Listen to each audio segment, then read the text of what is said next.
Before we get into today's show, let me tell you about the latest deal from Mike Lindell, MyPillow. Once again, the big box stores have canceled their orders simply because they don't agree with Mike Lindell's politics. They don't like it because he supports President Trump. Well, he's going to pass that savings on to you. No more middleman. And boy, does he have some great deals on the Giza Dream sheets and the Percal bed sheets. Listen to this. Giza Dream queen size, normally $139.98. Your wholesale price, $69.99 when you use promo code Joey. King size, only $79.99. The Percal queen size, normally $89.98. Your wholesale price, $29.98 when you use promo code Joey. Just call 1-800-893-4059 or go to mypillow.com. Always use promo code Joey. Free shipping options available. This allotment's not going to last very long. When they're gone, they're gone.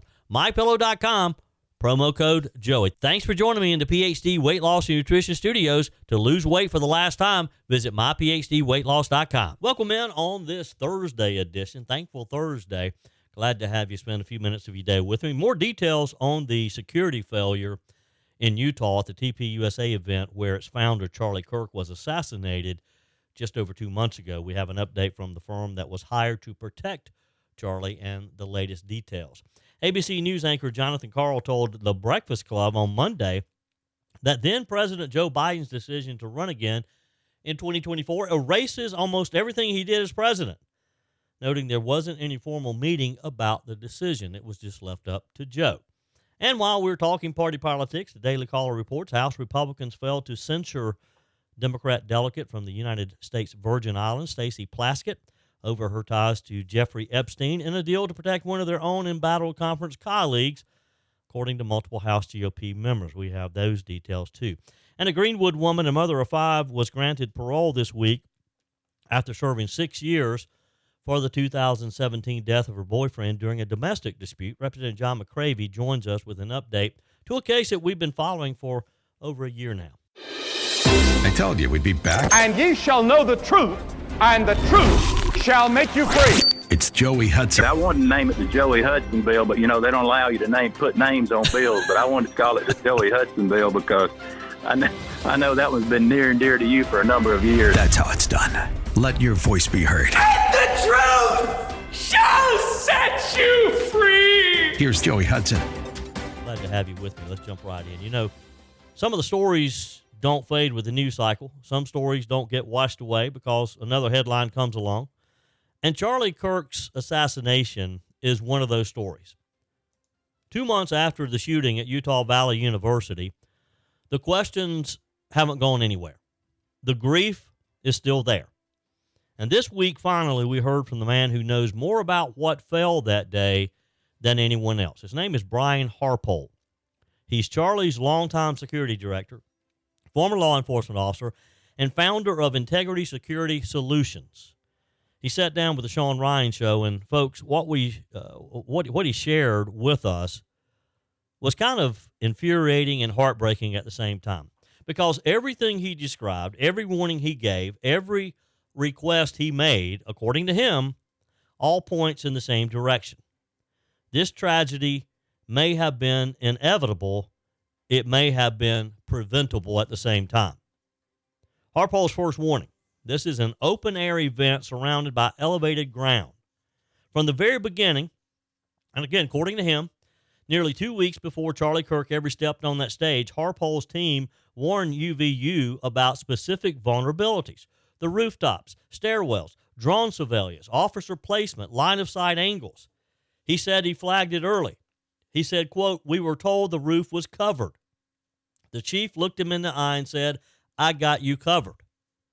But when the gunman took that rooftop, when he set up his rifle, when he found that one narrow angle, 3 meters right, 3 meters left, the roof wasn't covered at all. A rooftop that was verbally guaranteed to be secured was empty, with the exception of the lone gunman. "We can't break the law to do what needs to be done," he said. Now, here's the rub. Integrity Security did everything within the law, and this matters because private security firms don't have police powers. Their jurisdiction ended 30 meters from that stage. He had a little bubble of an area there to protect Charlie.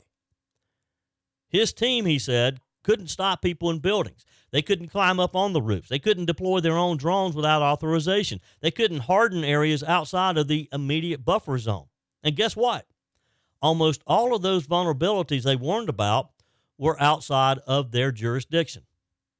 Harpole said it plainly. We can't break the law to do what needs to be done. So we relied on the police, and no one was up there. Now, his integrity team, according to him, brought 12 security contractors, nearly double the number they'd normally deploy on a campus event, he said. They built concentric security zones. He described them as presidential-style barricades and vehicle barriers as well. He thought they were prepared. But the places that actually mattered most, again, the rooftops, that elevated angle, the external staircases, the spots that the killer used, those weren't secured at all. And if the university's police weren't going to do it, you'd think that maybe the city police would have been called in after. After all, the Orem PD has a drone unit, according to him, and a SWAT team as well. Mutual aid agreements exist for a reason, to help one another.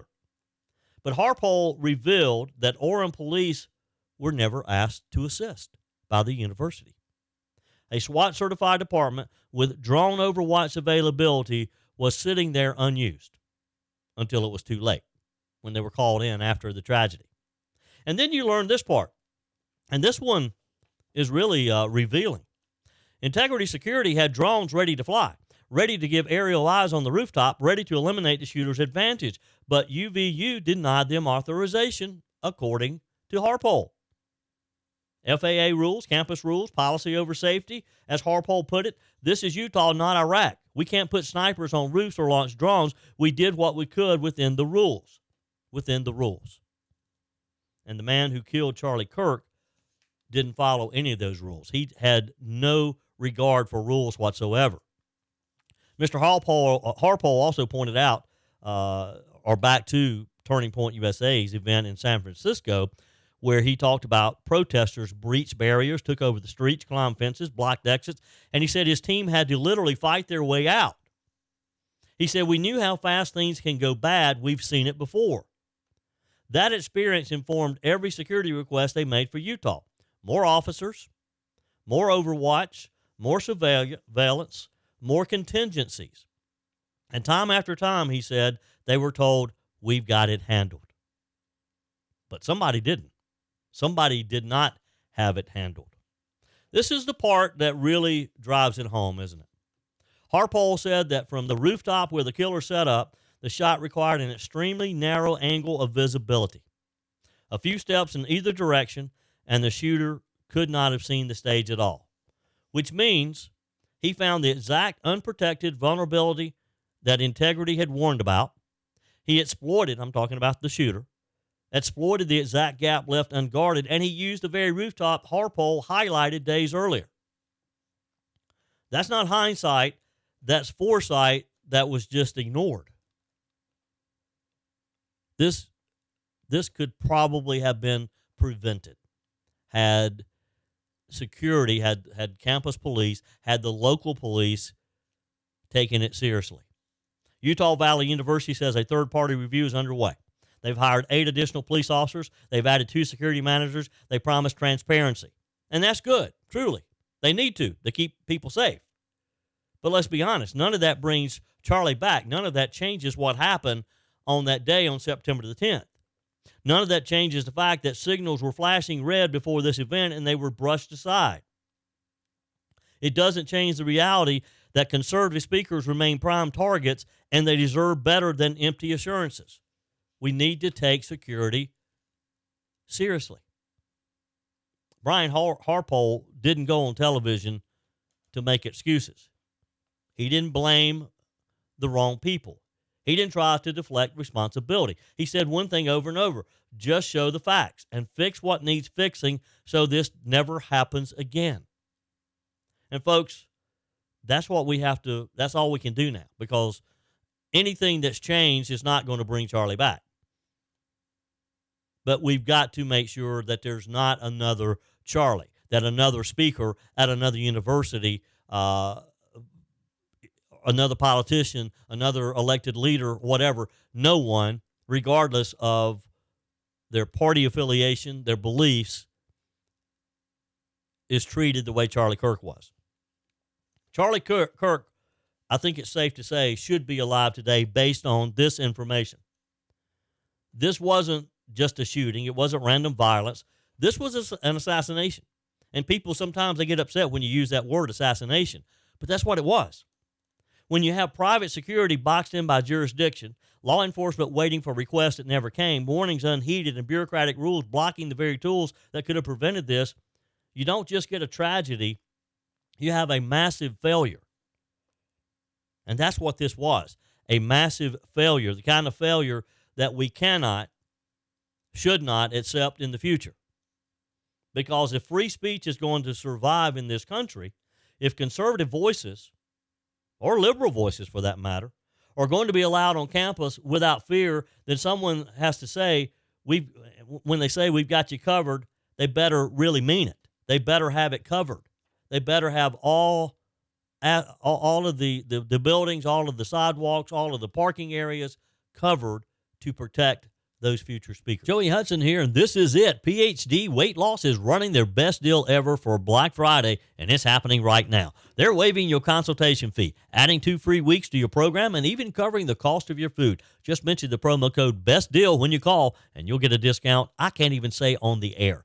Every year, the holidays hit, the pounds creep on, and by January, we're all back at the gym. But what if you could finish the year already feeling lighter, stronger, and more confident? That's what happens with PhD Weight Loss. Their metabolic reset system teaches your body to burn fat first, naturally and sustainable. I lost over 30 pounds with PhD, and it changed everything. My coach helped me through travel, holidays, parties. I actually enjoyed the season and lost weight. So don't wait. For Black Friday only, they're offering their best deal ever. Consultation free waived. 2 free weeks. There are 5 steps to reset the scale book, and your food is absolutely covered. Call 864-644-1900. That's 864-644-1900. Mention Best Deal or visit online at myphdweightloss.com.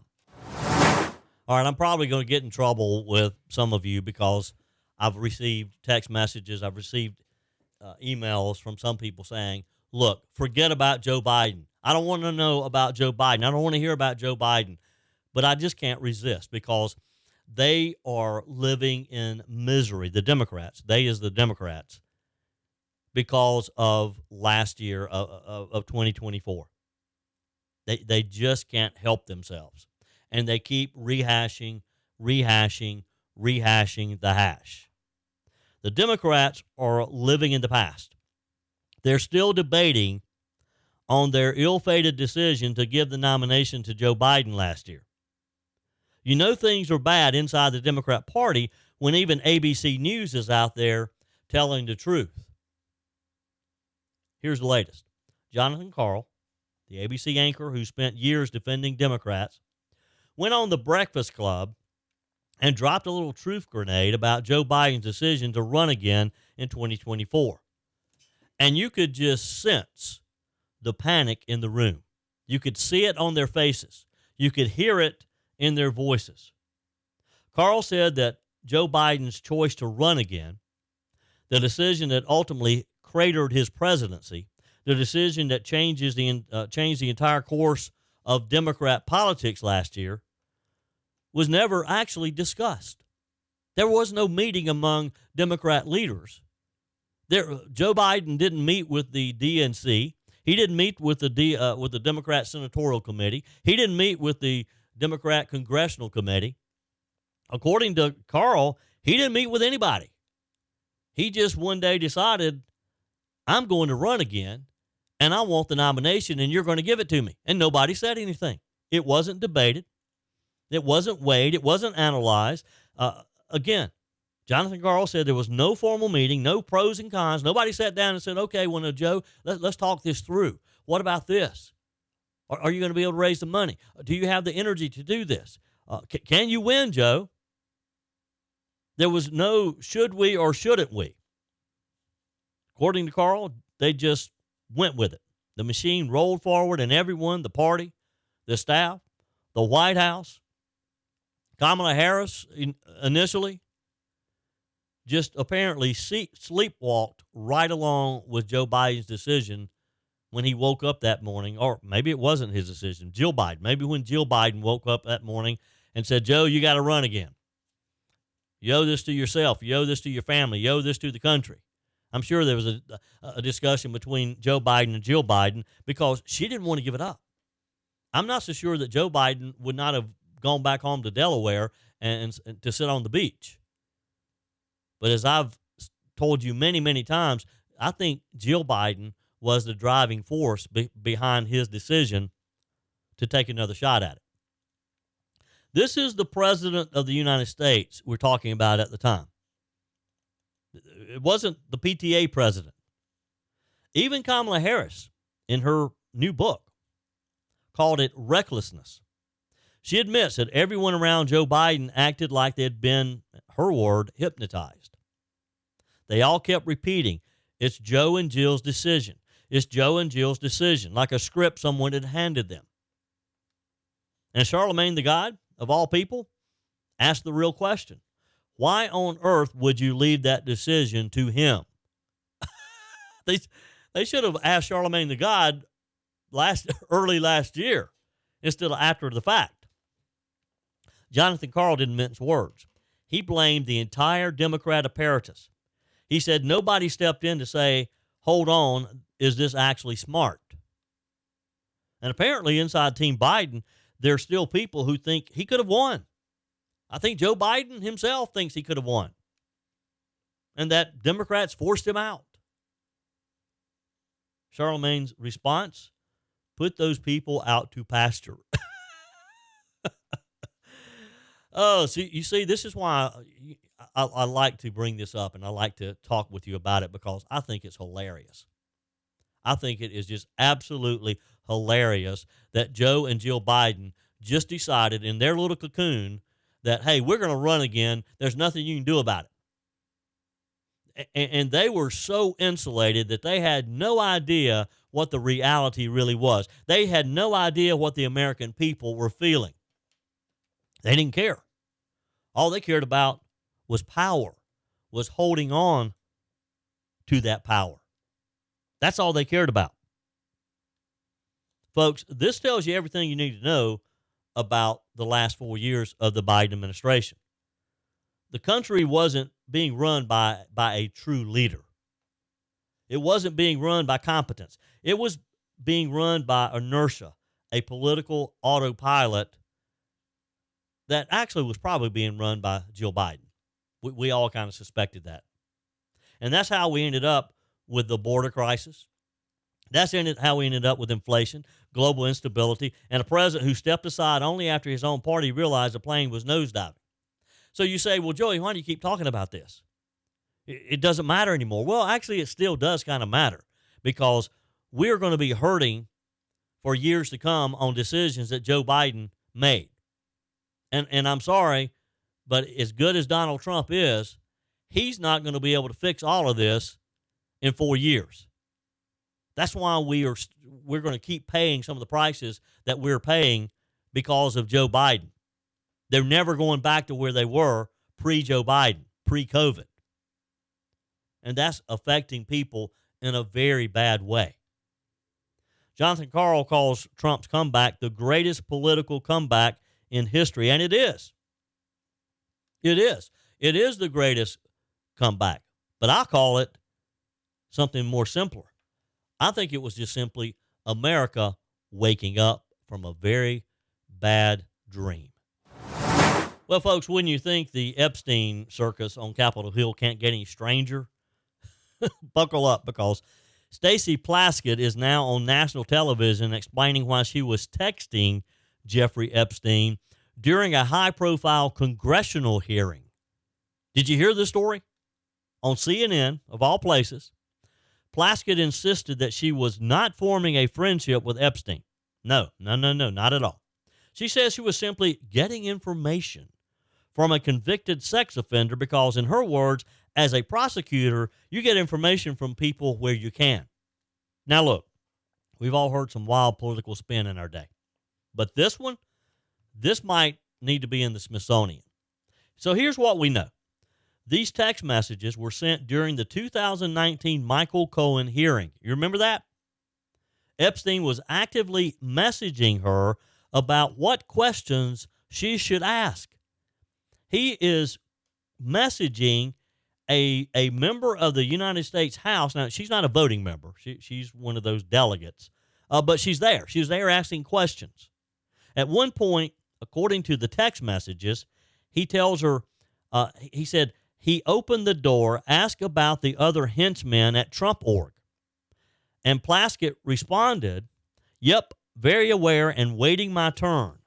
I mean, he's coaching her on how to ask questions during a congressional hearing.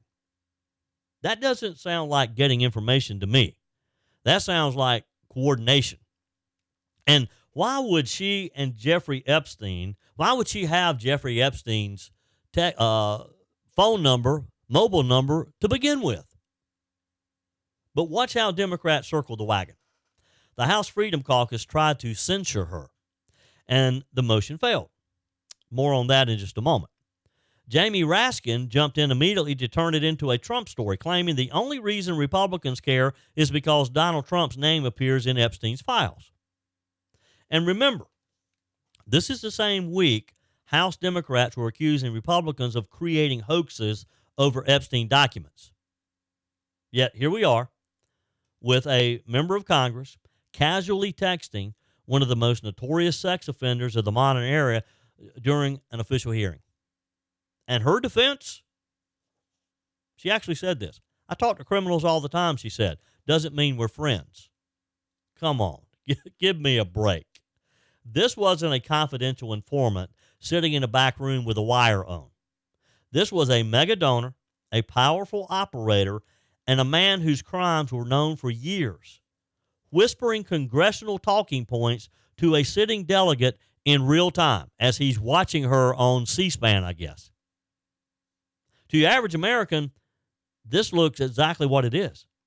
Political influence from a convicted predator. And here's the disturbing part. She still sits on the House Intelligence Committee. These are the folks lecturing Republicans every day about morality, about norms, and protecting democracy, while shrugging off direct communication with a man the country considers one of the darkest figures in American criminal history. But hey, in Washington, there's always an excuse. There's always justification. There's always a reason why their scandals don't count. And that's exactly why Congress is drowning in mistrust right now. But it gets better. The D.C. swamp reminded us again why Americans don't trust either party as far as they can throw them. The Daily Caller yesterday reported House Republicans failed to censure Stacey Plaskett of the Virgin Islands, despite her documented ties to Jeffrey Epstein during official congressional business. One could expect a simple censure, a slap on the wrist, and even that couldn't get across the finish line. Nothing. The vote was 209 to 214, with 3 Republicans hiding behind voting present. Think about that. On something this straightforward. And now we're learning why. According to several GOP members, including Anna Paulina Luna, Nancy Mace, Kat Kamek, Speaker Mike Johnson cut a little backroom understanding with Democrats to protect one of their own, Florida Congressman Corey Mills.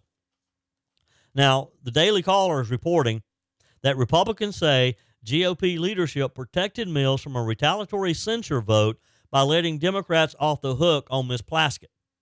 A trade, a deal, I'll scratch your back, you scratch mine type thing. When the issue is Epstein. If you're thinking this is swamp behavior at its swampiest, you'd be right. Plaskett's behavior, reaching out to a convicted sex offender for official congressional guidance, coaching, if you will, warranted real accountability. But not in the modern Congress, where political self-preservation comes first. And the irony here, and there's a lot of irony, Republicans have been hammering Democrats rightfully for weaponizing investigations involving Epstein. GOP leaders keep saying, we want transparency, we want truth, we want accountability, because that's what Americans want. That's what you and I want. We want transparency. We want that truth. We want that accountability. Then the moment comes to hold a Democrat accountable, And suddenly, and again, I'm basing this on the report from the Daily Caller, whom I trust, they're pretty accurate. Suddenly, they say the leadership is shrugging and looking at their shoes. Why? To protect a Republican member who's drowning in controversies back home. Sextortion allegations, questions about military service, financial misconduct, even accusations of religious deception. Whether those accusations are true or not, Mills is in the fight of his political life. And instead of letting the chips fall where they may, House leadership apparently decided to throw Stacey Plaskett a life preserver instead. Nancy May said this: why is Mike Johnson willing to take down George Santos but not Corey Mills? I guess that's a valid question.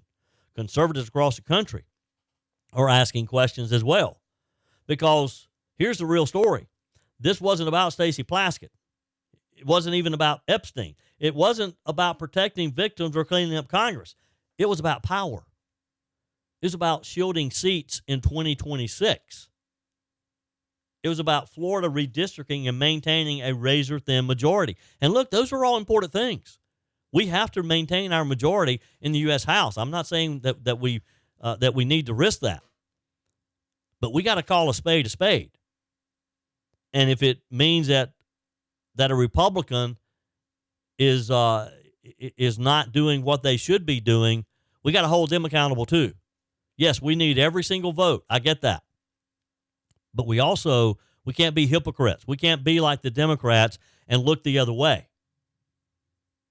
And, ladies and gentlemen, that's exactly why voters hate Washington. They hate the system. They don't trust the system. Republicans had a chance to take a moral stand on something that was very clear cut. This wasn't rumor. I mean, they had the evidence. They had the text messages. She didn't deny it. She didn't deny texting Jeffrey Epstein. She just claimed that, well, she was gathering information, that she talks to criminals a lot, and that as a prosecutor, that's what she does. I mean, look, again, the GOP had a chance here. Instead, according to the Daily Caller, they went to the back room and made a deal. They went to the back room. Who knows if cigars were involved? I don't know how that's done anymore. You know, the old movies where they're in a back dark room smoking cigars and drinking liquor. I don't know how if that's how it's done. All I know is evidently something was done. A deal was made. And I think the Daily Caller has some pretty good sources if they say that the deal was made because of Corey Mills, trying to save Corey Mills. So, are we draining the swamp? I don't know, folks. Some days it feels like the swamp is winning. Your comments are welcome on the Furman Ford text line, 864-477-JOEY. That's 864-477-5639. Emails always welcome, joey@joeyhudson.com. Speaking of the Furman Ford text line, you know, it's never been more important to support locally run businesses owned by people who actually live here in the upstate.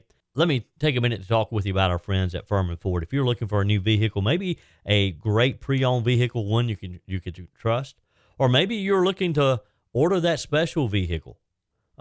Either way, if you want a new one, a brand new one, or a pre-owned that you can trust, the folks at Furman Ford, they're there to help you.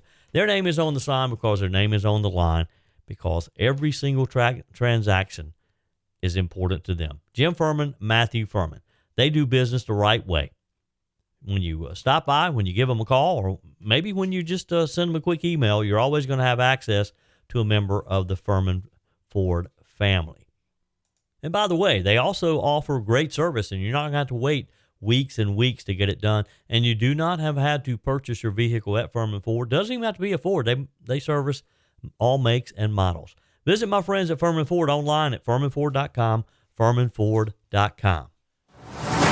A Greenwood woman and mother of 5 was granted parole this week after serving 6 years for the 2017 death of her boyfriend during a domestic dispute. Tiffany Carroll was arrested and charged with voluntary manslaughter in 2019 after stabbing her boyfriend in the chest during an argument and following a history of abuse. She was denied parole in 2022, again in 2023, and at one point the state parole board voted to approve her release, but did not obtain the necessary 2/3 majority to secure Miss Carroll's freedom, as a certain violent crimes carry a higher threshold for release. One parole member at the time abstained from voting, while another was absent from the hearing. But fortunately for Miss Carroll, she had a group of advocates who would not give up because they knew that she should be at home raising her children in her community. This week, that all paid off. On our guest line to give us an update is Representative John McCravy. Welcome. How are you, sir? I'm great, Joey. Well, what a big win this week. What good news. Now, before we get to that good news, for our listeners who maybe aren't familiar with the case, give us a quick overview of what happened and how you became involved.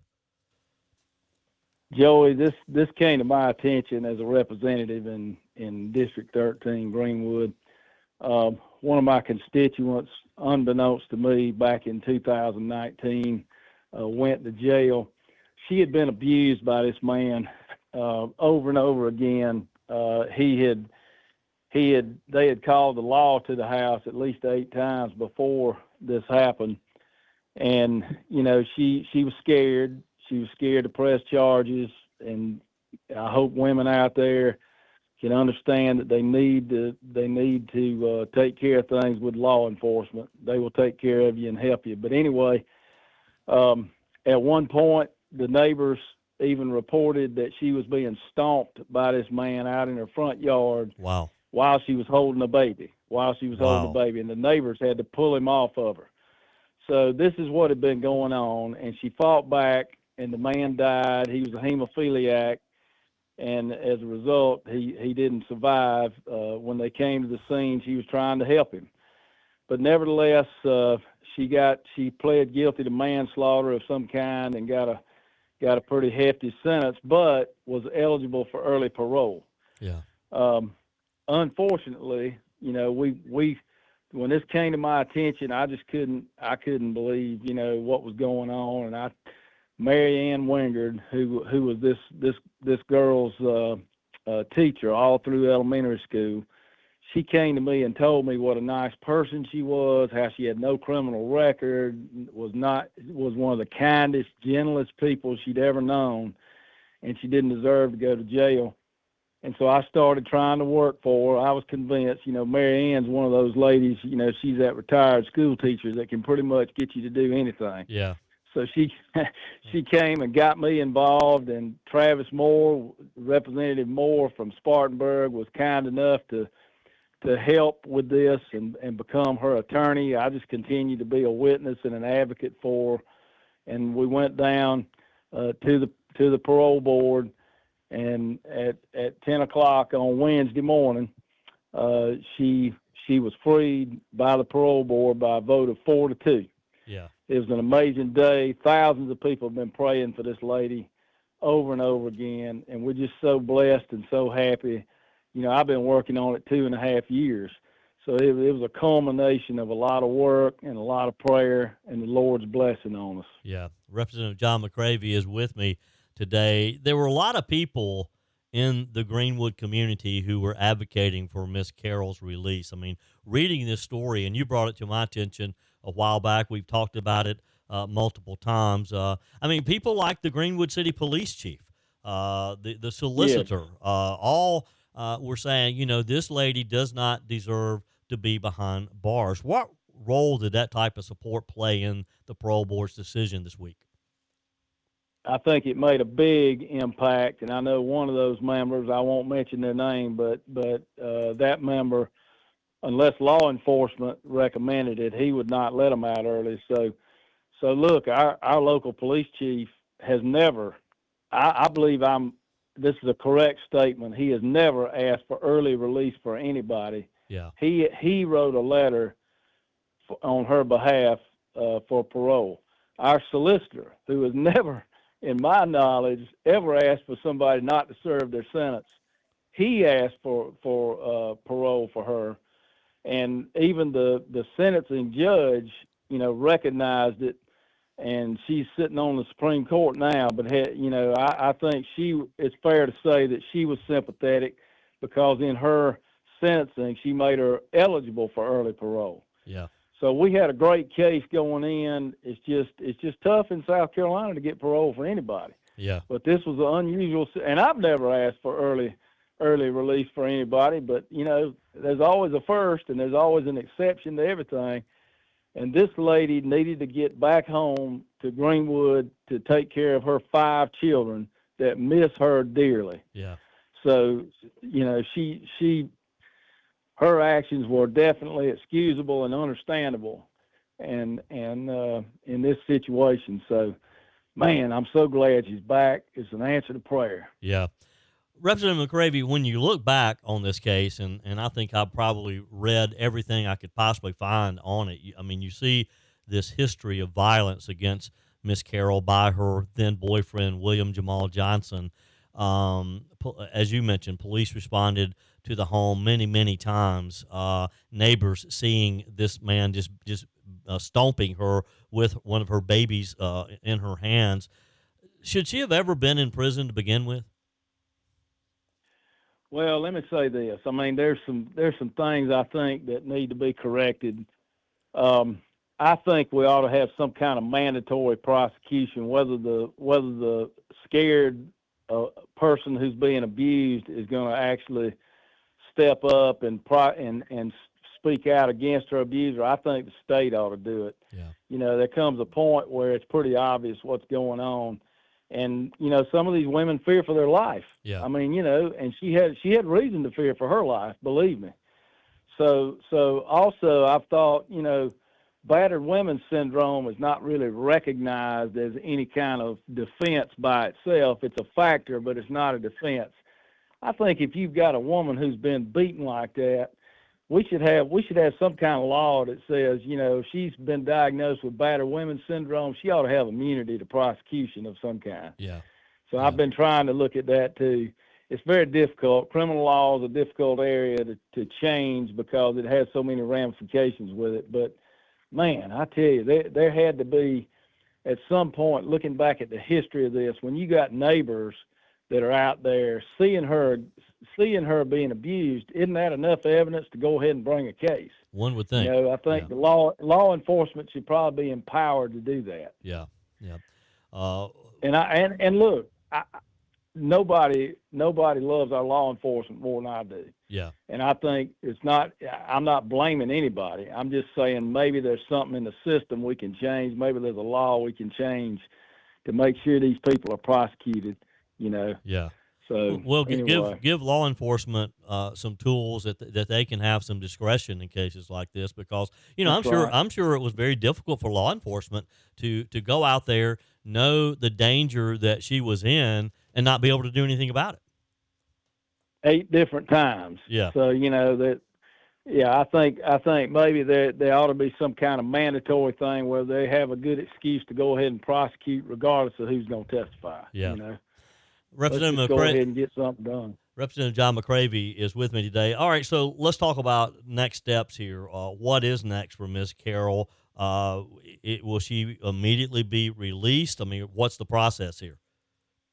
Well, it's a matter of a few days. So I think the process goes like this. I'm not some big parole attorney. I've never tried to get anybody out but her. But my understanding is that the local probation officer has got to make sure, or parole officer has got to make sure that she has a residence, which she does. He's got to go verify that, or she, and then they have to verify that she is employed, which she's already got 2 job offers I know of. So that should be fairly quick, in a day or two. So I would imagine before Thanksgiving, she's going to be coming home and have a reunion with her 5 children who've been praying for her release and want to go back and live with her as soon as they can. Yeah.